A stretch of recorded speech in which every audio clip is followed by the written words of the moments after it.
You are the imposter. You are the imposter.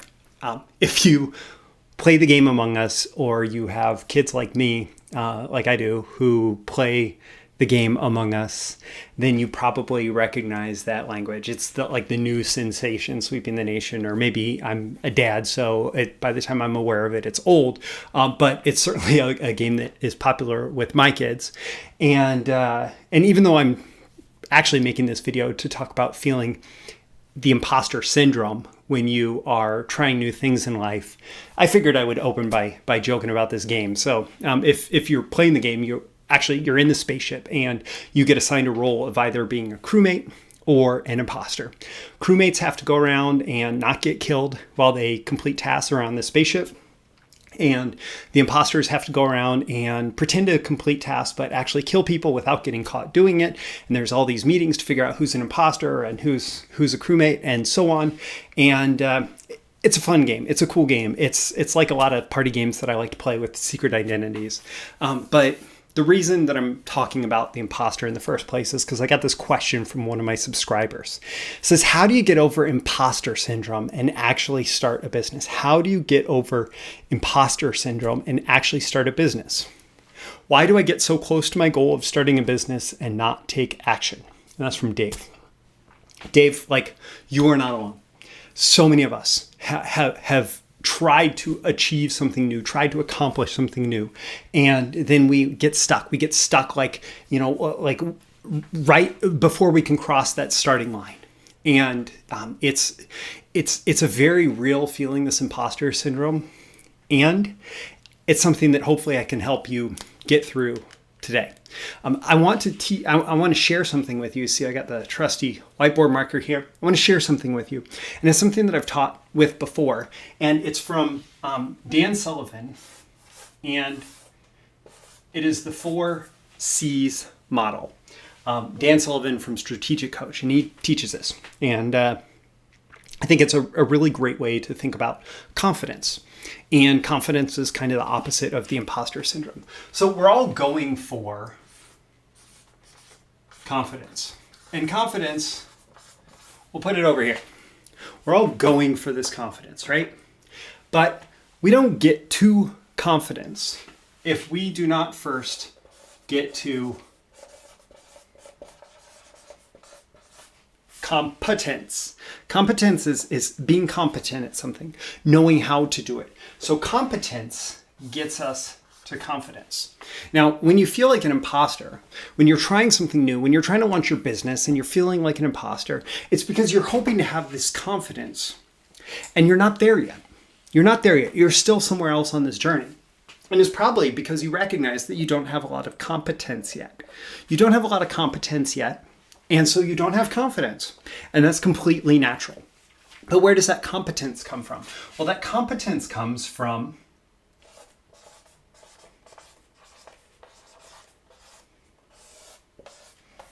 courage. It comes from acting with courage, even when you don't know if you will succeed.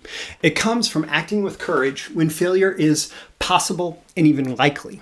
It comes from acting with courage to try and figure out something that you don't have confidence at. And so, for example, first time I wrote a sales letter, it took a whole lot of courage to write that sales letter and send it out because I didn't have confidence for sure. And I didn't even really have competence besides, I didn't have real world competence. I had book competence. I'd studied how to write sales copy. I'd learned how to write sales copy, but I didn't have real world competence where I had the experience where I knew this would work. I thought it would, but I was still afraid that it wouldn't. And so I had to act with courage. But courage is hard. Courage is difficult. Courage is something that doesn't come automatically for most people. Courage is something where you often don't do it. You're not going to do it. You're not going to act with courage unless you first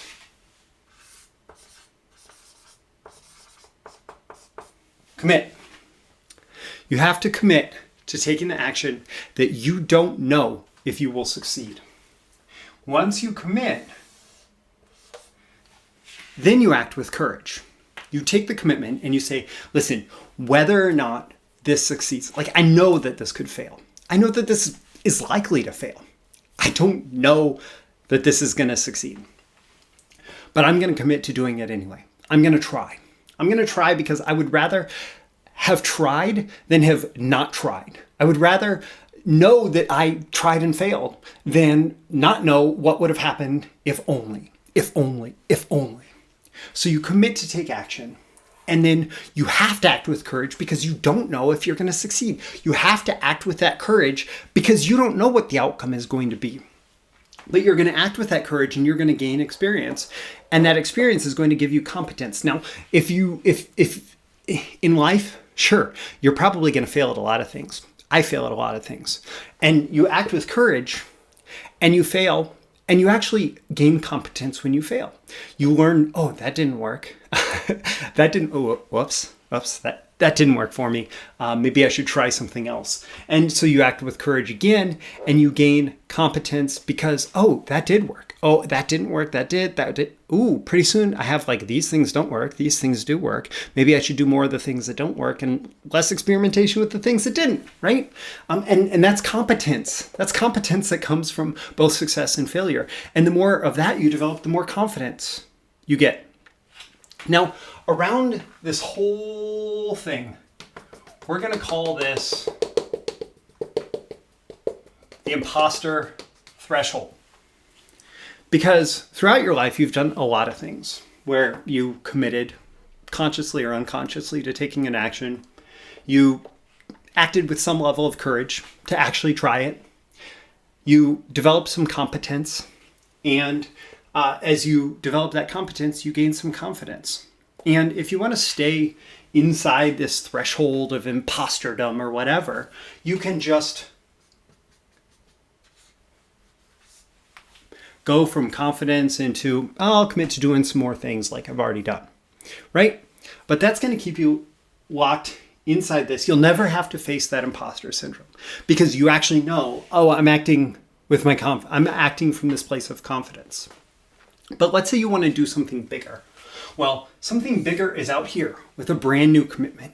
And that commitment, that's across the threshold. You have to cross that threshold of feeling like an imposter, of facing your imposter syndrome face to face in a dark alleyway and not like with your back to a brick wall and not knowing if you're going to survive. You have to face that imposter syndrome. And that's what it takes to cross that threshold. But if you do that, if you say, well, I've gone through the process before, so I'll face my imposter syndrome. I'll try something new. I'll commit to something new that I've never done before, I've never succeeded at before, and that I might fail. Something bigger, some bigger goal, some bigger aspiration. I'm going to commit to that. I'm going to commit to this bigger thing. And you know what? I know it's going to be hard. I know it's going to be hard because I don't know that I can succeed. And so I'm going to act with courage. Okay? I'm going to act with courage because I don't know if I'm going to achieve what I want to achieve here. I don't know that I'm going to succeed at my bigger goal. But I know it takes courage, and I can do that. I can act not knowing if I can succeed. I can do that. I can try. I can try. And then when I do that, I'm going to learn something worked, something didn't work. I'm going to learn. I'm going to develop competence. And from that competence, by doing this, I'm developing confidence. I'm developing confidence outside of that threshold of imposterdom, right? And notice it's becoming a spiral to bigger and bigger things. And now that I have this confidence, there's a new threshold outside of what I currently have competence and confidence in. And I could stay inside that threshold for the rest of my life. I could never do anything bigger or better or greater or like have a bigger positive impact on the world if I don't want to. But I want to. I want to try new things. I want to achieve more for myself, for those who I love, for my community, for the world at large, for whatever reason. I want to try something bigger. So I have to cross the new threshold of imposterdom to a bigger commitment. And we go around the circle again, and I could keep spiraling out forever or until I die by choosing that when I'm facing my imposter syndrome face to face in a dark alleyway with my back to the brick wall and it's staring me down, I choose to go through it. I choose to go through it. I choose to cross that threshold of imposterdom, to spiral out, to do bigger things, to do greater things, to achieve my bigger goals, to not let my previous successes and failures constrain me. And it's a choice. That imposter syndrome is really actually never going to go away. And even when you go through it, it's going to come back. And it's going to come back every time you're trying to cross one of these thresholds to doing something more. And, the reality is that as humans, we can grow. We can grow past that threshold of imposterdom. That's a great word or term. We can grow past that. And I'm actually thinking of a book by Ryan Holiday called The Obstacle is the Way. And it's a book all about the teachings of Stoicism, the ancient philosophy. And it's based on a quote that what stands in the path becomes the path. The obstacle becomes the way.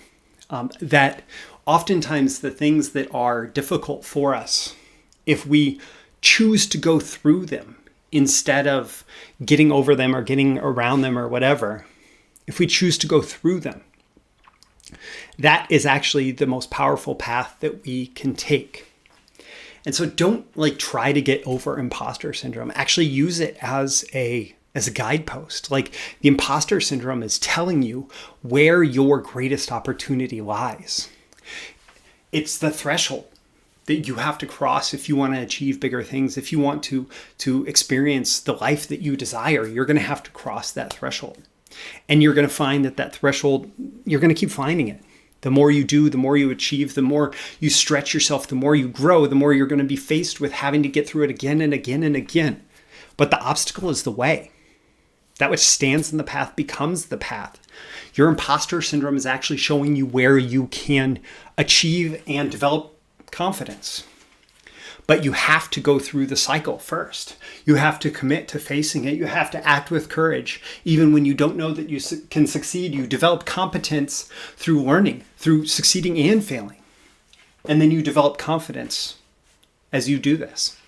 And, the reality is that if you let yourself be held back by imposter syndrome for the rest of your life, you're always going to be thinking, what if, if only, what if only. And to me, you're the biggest imposter in the world if you're always thinking, what if and if only. And I'd much rather have in my life all sorts of examples of failure because I tried, because I went out there, I stepped up to the plate, and I swung that bat, right? I don't play baseball, but stepped up to the plate and swung that bat. And, whether I hit a home run or I struck out, at least I stepped up to the plate. At least I got in there. At least I got in the game. And the biggest imposters are the ones who are, just not willing to step up to bat because they're afraid of a strikeout, or maybe they're afraid of what happens if they hit a home run. My name is Roy Furr. This has been a video issue of Breakthrough Marketing Secrets. A little bit different. Usually I talk about marketing and copywriting, direct response, business building, that sort of stuff. This one is, it's in response to a subscriber question, again from Dave. How do you get over imposter syndrome and actually start a business?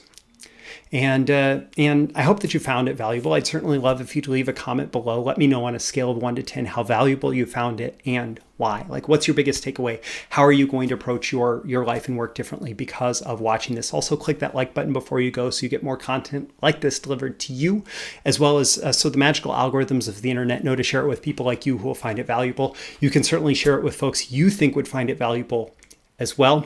And subscribe here before you go. You can also subscribe at breakthroughmarketingsecrets.com. Get these daily emails or get these daily videos delivered by email Monday through Friday, as well as more exclusive content for email subscribers. Again, my name is Roy Furr for Breakthrough Marketing Secrets. I always aim for that 10 out of 10 value. I hope that I've delivered it here, and I look forward to seeing you again in your next video issue. I will see you soon. Bye.